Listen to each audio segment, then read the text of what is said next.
Le 25 juin, Jésus dit « Maria, n'imite jamais les hommes qui s'emportent pour des choses terrestres. Ils se font mutuellement du tort, s'entretuent, se nuisent de mille façons pour des choses sans véritable importance, mais qui sont grandes seulement dans leur perception terre-à-terre. Il y a tant d'espace dans mon royaume, infinies sont les demeures que j'y ai construites pour mes élus. Vis, vis pour l'esprit, et laisse tomber tout ce qui n'est pas esprit. Ce ne sont que des scories sans importance. Il faut en libérer de toutes, même de la plus petite. Sois une âme déliée, libre, légère, agile. Imite les oiseaux que j'ai créés. Il suffit à une hirondelle pour se reposer du grand vol d'un brin de paille sur la crête de la vague. À un rossignol, il suffit pour chanter d'un frêle petit rameau au sommet d'un arbre. Même si la mer est agitée, l'hirondelle ne coule pas. Le brin de paille suffit à la soutenir jusqu'au prochain vol. Même s'il y a peu de soleil dans le feuillage, le rameau suffit au rossignol pour trouver le soleil et chanter. Utilise-toi aussi les choses de la terre comme le rossignol et l'hirondelle, comme des appuis qui aident, mais qui ne sont pas indispensables au vol et au chant, et qu'on laisse sans regret quand ils ne servent plus.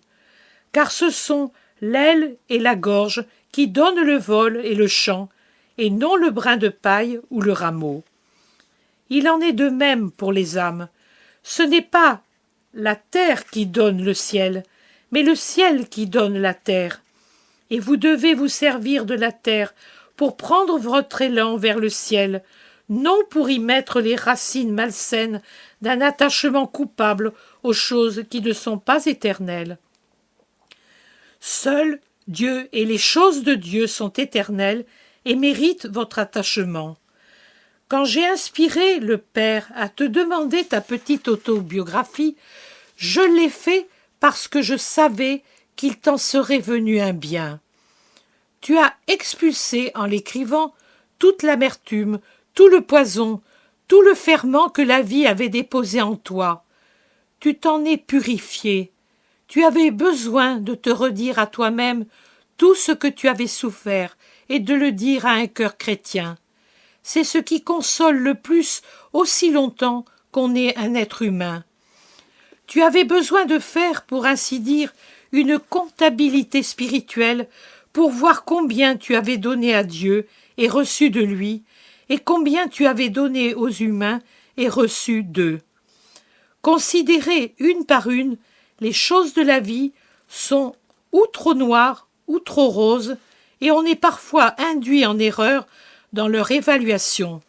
Mais, alignées, encastrées comme les morceaux d'une mosaïque, elles nous permettent de voir que le noir est nécessaire pour que le rose ne paraisse pas trop effronté. On voit que tout entre harmonieusement dans le dessein voulu pour vous, par la bonté même, et que ce que vous avez reçu d'elle est infiniment supérieur à ce que vous avez donné à Dieu aussi bien qu'au prochain. Alors, l'égoïsme, l'orgueil, la rancœur tombent, l'âme devient reconnaissante, humble, charitable, et elle arrive au pardon total. Oh, ceux qui pardonnent, ils sont ma copie la plus ressemblante parce que moi j'ai pardonné à tous, et je continue de pardonner. Alors, l'homme devient spirituel. Voilà pourquoi j'ai voulu que tu subisses cette épreuve pénible aussi. Tu as souffert en te rappelant et en écrivant, mais ton âme s'est dépouillée de tant d'humanité qui entravait ton évolution de créature très humaine à créature spirituelle. Tu as fait comme une chrysalide qui sort de son cocon, l'enveloppe qui t'emprisonnait est tombée, telle une chose morte, et ton âme a ouvert ses ailes. Maintenant, sache les garder toujours déployées pour te maintenir très haut dans le rayon de Dieu. Quant au reste, entends-en l'écho, vois-en le reflet, que ma parole soit la seule voix dans ton cœur et ton Jésus la seule chose que tu vois. Puis je viendrai et il y aura la paix sans fin.